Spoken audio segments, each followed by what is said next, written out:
മോഡിഫിക്കേഷന്റെ വിഷയമല്ല. ആ കമ്പി എന്ന് പറയുന്നത് മോഡിഫിക്കേഷനായിട്ട് ഒരു ബന്ധമില്ലാത്ത സംഗതിയാണ്. അദ്ദേഹം തന്നെ ഫേസ്ബുക്കിൽ കുറിച്ചു വെച്ചുകൊണ്ടാണ് മരണപ്പെടുന്ന സാഹചര്യം അല്ലെങ്കിൽ ആത്മഹത്യ ചെയ്യുന്ന സാഹചര്യം ഉണ്ടായത്. വലിയ ജീവിതം മാർഗം അങ്ങനെ കഴിഞ്ഞു പോകാനാണ്. ഉമ്മല്ല വാപ്പല്ല ആരുമില്ല. പാവപ്പെട്ട തൊഴിലാളികളായിട്ടാണ് ചൂഷണം ചെയ്യൽ. ഇടനിലക്കാർ ഉണ്ടായതുകൊണ്ടാണ് ഒരുപാട് പ്രശ്നങ്ങൾ ഉണ്ടാവുന്നത്. ഓരോ ഏജന്റുമാരാണ് ഇതിന്റെ മുന്നിൽ കളിക്കുന്നത്.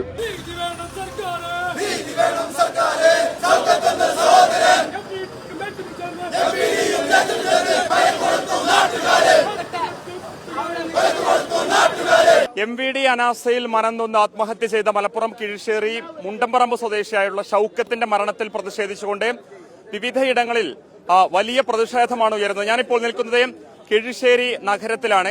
ഇവിടെ സംയുക്ത തൊഴിലാളി യൂണിയനുകളുടെ നേതൃത്വത്തിലാണ് ഇവിടെ വലിയ പ്രതിഷേധം നടന്നത്. നിരവധി തൊഴിലാളി നേതാക്കളുണ്ട്, തൊഴിലാളികൾ നമ്മളോടൊപ്പം ചേരുന്നുണ്ട്. വലിയൊരു വിഷമുണ്ടാകുന്ന സാഹചര്യമാണ് ഉണ്ടായിട്ടുള്ളത്. നമ്മുടെ കൂട്ടത്തിലുള്ള ഒരു തൊഴിലാളി, കീഴ്ശേരിയിലെ ഒരു ഓട്ടോ തൊഴിലാളി രാവിലെ ആത്മഹത്യാ കുറിപ്പ് എഴുതി വെച്ചുകൊണ്ട് ആത്മഹത്യ ചെയ്യുന്നൊരു സാഹചര്യം ഉണ്ടായി. കഴിഞ്ഞ 10 മാസക്കാലമായി അദ്ദേഹം കൊണ്ടോട്ടി RTOയെ ബന്ധപ്പെടുകയും അദ്ദേഹത്തിന് വണ്ടിക്ക് ഓട്ടോറിക്ഷയ്ക്ക് ഫിറ്റ്നസ് ലഭിക്കാൻ ആവശ്യമായ ഇടപെടൽ നടത്തണം, അല്ലെങ്കിൽ അതിനാവശ്യമായ നടപടി സ്വീകരിക്കണമെന്ന് ആവശ്യപ്പെട്ടുകൊണ്ടാണ് അദ്ദേഹം RTOയെ ബന്ധപ്പെട്ടിട്ടുണ്ടായിരുന്നത്. ഏജന്റ് ഇല്ലാതെ ഒരു വ്യക്തിയുടെ സ്വതന്ത്രമായ ഇടപെടൽ അല്ലെങ്കിൽ ഒരു റൈറ്റ് ഉപയോഗിച്ചുകൊണ്ട് സ്വന്തമായി അവിടെ പോയി അപേക്ഷ നൽകുന്ന സാഹചര്യം ഉണ്ടായപ്പോൾ ഏജന്റ് ഇല്ലാത്തത് കാരണം അദ്ദേഹത്തിന്റെ ഫിറ്റ്നസ് പുതുക്കി നൽകാൻ RTO തയ്യാറായില്ല എന്ന ഗുരുതരമായ ആരോപണം ഉന്നയിച്ചുകൊണ്ടാണ് അദ്ദേഹം തന്നെ ഫേസ്ബുക്കിൽ കുറിച്ചു വെച്ചുകൊണ്ടാണ് മരണപ്പെടുന്ന സാഹചര്യം അല്ലെങ്കിൽ ആത്മഹത്യ ചെയ്യുന്ന സാഹചര്യം ഉണ്ടായത്. ആ സാഹചര്യം വളരെ പ്രയാസപ്പെടുത്തുന്ന സാഹചര്യമാണ്. ഇവിടുത്തെ തൊഴിലാളികൾക്ക് അനുകൂലമായി നിൽക്കേണ്ട ആളുകൾ വളരെ പ്രയാസപ്പെടുത്തുന്ന ജനങ്ങളായി മാറുന്ന സാഹചര്യമുണ്ട്. RTO ആരാണ് എന്നുള്ള കാര്യത്തിൽ അന്വേഷിച്ച് തക്കതായ നടപടി സ്വീകരിക്കണം. സർക്കാർ അടിയന്തരമായി ഈ വിഷയം പരിഹരിക്കണം.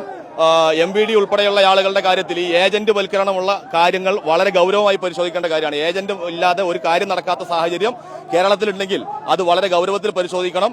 കൊണ്ടോട്ടി RTOക്കെതിരെ ഈ ആത്മഹത്യാ കുറിപ്പിന്റെ അടിസ്ഥാനത്തിൽ അന്വേഷണം നടത്തി തക്കതായ നടപടി സ്വീകരിക്കണം എന്നതാണ് ഞങ്ങളുടെ ഓട്ടോ തൊഴിലാളികളുടെ ആവശ്യം. ഞങ്ങളെല്ലാവരും ഈ ഓട്ടോ തൊഴിലാളികളുടെ കൂടെയാണ്, ഇവരുടെ ജീവൽ പ്രശ്നങ്ങളുടെ കൂടെയാണ് ഞങ്ങളെല്ലാവരും നിലനിൽക്കുന്നത്. അതാണ് നിരവധി ഓട്ടോ തൊഴിലാളികളായിട്ടുള്ള ആളുകളുണ്ട്. ഇക്കാര്യത്തിൽ തൊഴിലാളി എന്ന നിലയിൽ എന്താണ് ഞങ്ങൾക്ക് പറയാനുള്ളത്? ഇതിന് നീതി വേണം. ഈ തൊഴിലാളി സംഘടനക്ക് നീതി വേണം. കാരണം പാവപ്പെട്ട തൊഴിലാളികളായിട്ടാണ് ചൂഷണം ചെയ്യൽ. കാരണം ഏജന്റുമാർ മുഖേന ഇവർക്ക് പണം കിട്ടുന്നുണ്ട് അല്ലേ? ഇവർക്ക് പൈസയാണ് ആവശ്യം. പാവപ്പെട്ട തൊഴിലാളി എങ്ങനെയോ ആയിക്കോട്ടെ, മരിക്കുക ജീവിക്കുക ഒരിക്കാരേണ്ട ആവശ്യമില്ല, ഇവർക്ക് പണമാണ് വേണ്ടത്. അപ്പൊ അതിനൊരു പരിഹാരമായിട്ട് അവർക്ക് നികുതി കിട്ടണം. വേറെ ഒരാവശ്യം. നിങ്ങളെ കൂടെ ഓട്ടോ ഓടിയിരുന്ന സുഹൃത്തു കൂടിയായിരുന്നു തോന്നുന്നു. എന്റെ നാട്ടുകാരനാണ്. ഓനെ ഒരു പെണ്ണൊന്നും കിട്ടിയില്ല. ഓനൊരു നാട്ടിൽ നിന്ന് ഓർഡർ കിട്ടി ഇങ്ങനെ പോണൊരു ഇതാണ്. വലിയ ജീവിതം മാർഗം അങ്ങനെ കഴിഞ്ഞു പോകാനാണ്. ഉമ്മല്ല വാപ്പല്ല ആരുമില്ല. പിന്നെ അതുപോലെ എന്താണ് ഇങ്ങനത്തെ സർക്കാർ ഒരു നിയമം പറഞ്ഞാൽ ഇവിടെ മലപ്പുറം ജില്ലയിൽ മാത്രമുള്ള ഈ നിയമം ഇവിടെ വിട്ടു കഴിഞ്ഞാൽ ഒരു നിയമമില്ല. ഒരു സിക്കർ വർക്ക് അതുപോലെ ഇത് ഇപ്പം മുഖ്യമന്ത്രി പറഞ്ഞാണ് മോട്ടിവേഷൻ ചെയ്യാ പറഞ്ഞാണ്. അത് ഈ വോട്ട് കച്ചിനെ വരെ മൂപ്പര് പറഞ്ഞാട്ട് കോലം മാറിയ കേസാണ്. ഇപ്പൊ എന്തുകൊണ്ടാണ് ഇത് എല്ലാ ജില്ലകളും കർണാടകയിൽ മുതൽ എല്ലാ ജില്ലകളും ഓട്ടോറിക്ഷ ഓടിക്കുന്നുണ്ട്.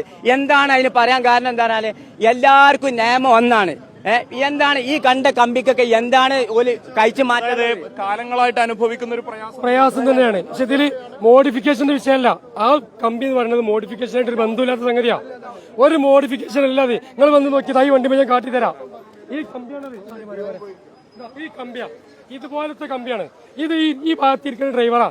ഒരു അടിച്ചിറങ്ങിയാലോ അല്ലെങ്കിൽ ഒന്ന് അങ്ങോട്ടോട്ട് തിരിഞ്ഞു കഴിഞ്ഞാൽ ആ ഡ്രൈവറെ ഒരു മിനിറ്റ് അതായത് എന്താണ് ഷൗക്കത്തിന്റെ മരണത്തിന് ആത്മഹത്യയിലേക്ക് നയിച്ച അതിലേറ്റവും വലിയ വിഷമമുണ്ടാക്കിയ കാര്യമെന്ന് പറയുന്നത് ഇത്തരത്തിലുള്ള ഒരു വാഹനമാണ് ഷൗക്കത്തിനുണ്ടായിരുന്നത്. അതിൽ മോഡിഫിക്കേഷൻ നടത്തിയെന്ന് ചൂണ്ടിക്കാണിച്ചുകൊണ്ട് വാഹനത്തിന് പെർമിറ്റ് ലഭിച്ചില്ല എന്നുള്ളതാണ് പറയുന്നത്. അത് യഥാർത്ഥത്തിൽ മോഡിഫിക്കേഷൻ ആണോ, മറ്റു വാഹനങ്ങളിൽ എന്താണിത് ഘടിപ്പിച്ചിരിക്കുന്നത്? അതിനെക്കുറിച്ച് ഓട്ടോ സുഹൃത്തുക്കളായിട്ടുള്ള ആളുകൾ തന്നെ പറയുന്നുണ്ട്. ഇത് മോഡിഫിക്കേഷൻ അല്ല. ഇത് ഈ കമ്പി മോഡിഫിക്കേഷൻ അല്ല. ഇത് ഡ്രൈവറെ സേഫ്റ്റിയാ. കാരണം നിങ്ങൾ ആലോചിച്ച് നോക്കി, ഒരു ഡ്രൈവർ അങ്ങോട്ട് മാറുമ്പോൾ അല്ലെങ്കിൽ ഒരു അടിച്ചിറങ്ങി കഴിഞ്ഞാൽ ഒന്ന് അങ്ങോട്ടും സ്ലിപ്പായി കഴിഞ്ഞാൽ ഡ്രൈവർ സേഫ്റ്റിയായി കമ്പി. ഈ കമ്പി ഇവിടുന്ന് മൊത്തം കട്ട് ചെയ്യണമെന്നാണ് പറയണത്. എന്നാൽ അതേ ഉദ്യോഗസ്ഥൻ അന്ന് 60ഓളം വണ്ടിക്ക് മോഡിഫിക്കേഷൻ ഫിറ്റ്നസ് കൊടുത്തിട്ടുണ്ട്. ഏജന്റ് മുഖേന കൊടുത്തതാണ് ഫിറ്റ്നസ്. ഇതേ കമ്പിയുള്ള വണ്ടിക്ക് മുൻപ് 2 തവണ കൊടുത്തിട്ടുണ്ട്. അതെ, ആ വണ്ടിക്കാണ് കൊടുത്തിട്ടുണ്ട്. 2 തവണ കൊടുത്തിട്ടുണ്ട്. ആ വണ്ടിക്ക് 5 വർഷം പഴക്കായ വണ്ടിയാ. ഒരു വണ്ടി എടുത്തു കഴിഞ്ഞാൽ 2 വർഷം കഴിഞ്ഞിട്ടാണ് ആദ്യത്തെ 4 ഫിറ്റ്നസ് വരുന്നത്. 2 വർഷത്തിനാ. അങ്ങനത്തെ ആ 2 വർഷം കഴിഞ്ഞതിന് ശേഷം ഒരു ഫിറ്റ്നസ് എടുത്തു, രണ്ടാമത് ഫിറ്റ്നസ് എടുത്തു, മൂന്നാമത് ചെല്ലുമ്പോഴാണ് ഇയാൾ പറഞ്ഞേക്കുന്നത് ഇത് പറ്റൂല എന്ന് പറയുന്നത്. അപ്പൊ എന്താ ചെയ്യാ, ഈ കമ്പി മൊത്തം കട്ട് ചെയ്യണം. അപ്പൊ ഇതിൽ ഡ്രൈവർക്ക് എന്താ സേഫ്റ്റി? അതെങ്ങനെ മോഡിഫിക്കേഷൻ ആണത്? അതെങ്ങനെ എക്സ്ട്രാ ഫിറ്റിംഗ് ആണത്? ഈ കമ്പി ഡ്രൈവറെ സേഫ്റ്റി ആ സത്യത്തില് അന്ന് തന്നെ കൊടുത്തിട്ടുണ്ട്. ആ വണ്ടിക്ക് കൊടുത്ത പോട്ടെ, അതേ ഉദ്യോഗസ്ഥൻ അന്ന് തന്നെ വേറെ 60ഓളം വണ്ടിക്ക് അന്ന് കൊടുത്തിട്ടുണ്ട്. അതിൽ ഭൂരിഭാഗവും സ്റ്റീൽ വർക്കാണ്, ഇതുപോലത്തെ വർക്കുള്ളതാണ്. അതാണ് നമ്മൾ പറയുന്നത്. ആ ഒരു ഏജന്റിന്റെ കയ്യിൽ നിന്ന് കിട്ടുന്ന കൈമടക്കിന് അതിന് മാത്രമാണ് ഈ പരിപാടി, അല്ലാതെ വേറെ ഒന്നും. നിങ്ങൾ കാലങ്ങളായിട്ട് അനുഭവിക്കുന്ന ഒരു പ്രയാസമാണല്ലേ, അതിന്റെ ഒരു ഇരയാണ് ഷൗക്കത്ത്. അതിന് തിര തന്നെയാണ്. ഞങ്ങൾ ഈ ഓട്ടോ മേഖലയിൽ ഞങ്ങൾ അനുഭവിക്കുന്ന ഒരു വിഷയമാണത്. അതിന്റെ ഒരു ഇര തന്നെയാണ് ഞങ്ങൾ ഈ ഷൗക്കത്ത്.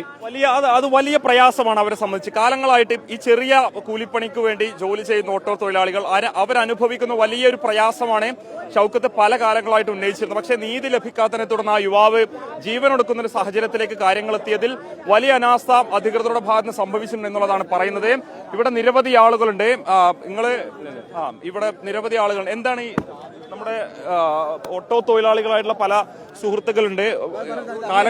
കാലങ്ങളായിട്ട് ഓട്ടോ ഓടിക്കുന്ന ഒരു ആളാണല്ലോ, നിങ്ങൾക്ക് എന്താ തോന്നുന്നത്? ഇതിൽ വലിയൊരു നീതി നിഷേധം ഉണ്ടായിട്ടുണ്ട്. നീതി നിഷേധം ഉറപ്പല്ലേ? കാരണം എന്താ വെച്ചാൽ ഇടനിലക്കാർ ഉണ്ടായതുകൊണ്ടാണ് ഒരുപാട് പ്രശ്നങ്ങൾ ഉണ്ടാവുന്നത്. അല്ലാത്ത മറ്റ് പ്രശ്നങ്ങളല്ല ഇവിടെ ഓരോ ഇടനിലക്കാരുള്ളതുകൊണ്ട് പ്രശ്നങ്ങൾ നടക്കുകയാണ്, അല്ലാതെ പ്രശ്നങ്ങളൊന്നുമില്ല. ഇത് എന്തായാലും ഇത് അന്വേഷിക്കണം, കാര്യങ്ങൾ നീതി നടപ്പിലാക്കണം, ഉറപ്പാണ്. തീർച്ചയായും നീതി ലഭിക്കണല്ലേ? തീർച്ചയായിട്ടും നീതി ചെയ്യണം. അല്ലാതെ ഞാനൊരു ബ്രേക്കിന് പോയിനി, എന്റെ പിന്നെ വണ്ടിക്ക് എല്ലാ ഒക്കെ റെഡി ആയിനി. എന്റെ കമ്പിക്ക് 2 കമ്പി ഉണ്ട്, പുറത്ത് കമ്പി ഒഴിവാക്കിയ വേണ്ടി പറഞ്ഞ് ബ്രേക്ക് കിട്ടിയിട്ടുണ്ട്. പിന്നെ അവിടെ ആദ്യം തന്നെ ഈ ബ്രേക്ക് കൊടുക്കണത് 2 നിയമത്തിന് ആവശ്യമില്ലല്ലോ. ഒരു നിയമം എടുത്തോട്ടെ, ഒരു നിയമം പറഞ്ഞോട്ടെ. ഇതിൽ ചെയ്തത് വളരെ ദുർലഭമെന്ന് പറയാം. എന്താ ചോദിച്ചാല്, ഈ ആൾക്ക് വീട്ടിൽ അരിവാണെങ്കിൽ ചില്ലറ പൈസ കൊണ്ട് കിട്ടുന്ന ഒരാളാണ് ഇയാൾ. സ്വന്തമായിട്ട് ഒരു ഏജന്റിനെ ഏൽപ്പിക്കാതെയാണ് ഇയാൾ ഈ ബുക്കും പേപ്പറായിട്ട് നേരെ ആർ ടി ഓഫീസിൽ പോയത്. അതായത് ഏജന്റുമാര് വഴിയുള്ള ഈ പരിപാടി നിർത്തിക്കൊണ്ട് നേരിട്ട് എല്ലാവർക്കും നേരിട്ട് നീതി ലഭിക്കണം എന്ന് തന്നെ ഇവിടെ പറയാനുള്ളത്. ഓരോ ഏജന്റുമാരാണ് ഇതിന്റെ മുന്നിൽ കളിക്കുന്നത്. ഓക്കെ, പ്രധാനപ്പെട്ട ആവശ്യമാണ്. ഏജന്റുമാര് വഴിയുള്ള ഇത്തരം ഇടപാടുകൾ നിർത്തണം. ഓട്ടോ തൊഴിലാളികൾക്ക് നേരിട്ട് ഉദ്യോഗസ്ഥരെ സമീപിക്കാനും ഇതുമായി ബന്ധപ്പെട്ട ആവശ്യങ്ങൾ നിറവേറ്റാനുമുള്ള സംവിധാനം ഇവിടെ ഒരുക്കണം. ഇനി ഇത്തരത്തിലുള്ള സംഭവങ്ങൾ ഇവിടെ നടക്കാതിരിക്കാൻ കർശനമായിട്ടുള്ള നടപടി സ്വീകരിക്കണം എന്നുള്ളതാണ് ഇവരുടെ സംയുക്തമായിട്ടുള്ള തൊഴിലാളികളുടെ ആവശ്യം. വീഡിയോ ജേർണലിസ്റ്റ് നജീബിനൊപ്പം reporter Mubashir P Akbar in reporter Malappuram.